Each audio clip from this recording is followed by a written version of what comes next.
ప్రచండం ప్రకృష్ణం ప్రగల్భం పరేశం అఖండం భజే భానుకోటి ప్రకాశ త్రయీశూల నిర్మూలనం శూలపాణి భజేహం భవానీపతిం భావగమ్యం.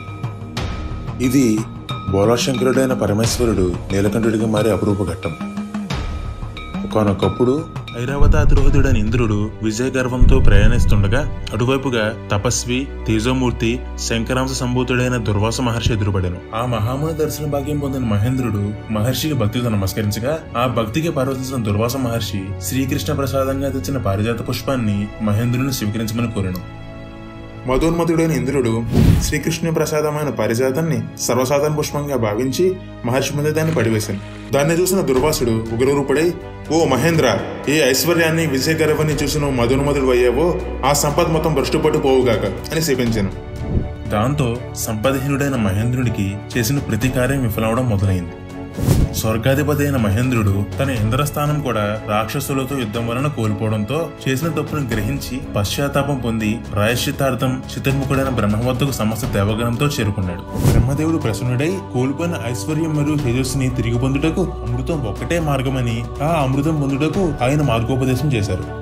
అమృతం కోసం దేవదానులు ఒకటై క్షీరసాగరానికి చేరి మందర పర్వతాన్ని కవ్వంగా సముద్రంలో నిలిపి ఆ మందర పర్వతానికి వాసుకీ నాగును త్రాడులా చేసి మదనాన్ని ఆరంభించాలి. మహేంద్రుడు ఆ మందర పర్వతాన్ని త్రవ్వుటకు త్వష్ట ప్రజాపతి సహాయం కోరెను. ఆ మందర పర్వతాన్ని ఎత్తడానికి ప్రయత్నిస్తూ విఫలమవుతున్న దేవతలను చూసి శ్రీ మహావిష్ణువు గరుత్మంతుడిని సాయం చేయమని ఆదేశించారు. గరుత్మంతుడు ఆ పర్వతాన్ని క్షీరసాగరంలో ఉంచగా దేవదానవులు వాసుకీ నాగును త్రాడులా చేసి మదనాన్ని ఆరంభించారు. ఆదిలోని నిరాశలా మందర పర్వతం క్షీరసాగరంలో మునిగిపోసాగింది. దానితో దేవదానవులు శ్రీ మహావిష్ణువుని ప్రార్థించగా శ్రీ మహావిష్ణువు ఎవరు ఊహునికి అందని రీతిలో ఆది కూర్మావతారంగా అవతరించారు.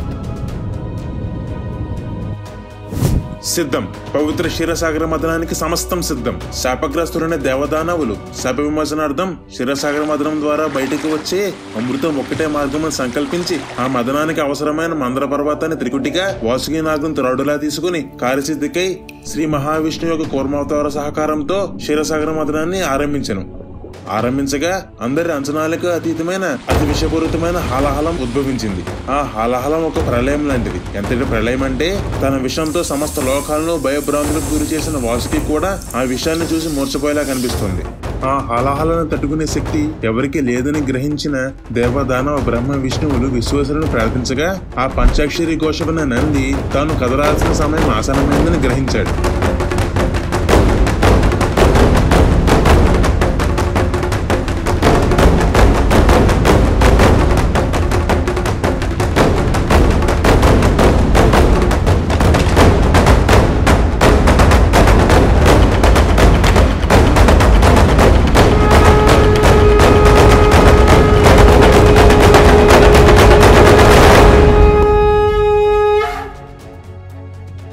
మదనమే జీవితం, మదనంలోనే అమృతం. సర్వం శ్రీ ఉమామహేశ్వరార్పణమస్తు. లోకా సమస్త సుఖినో భవంతు.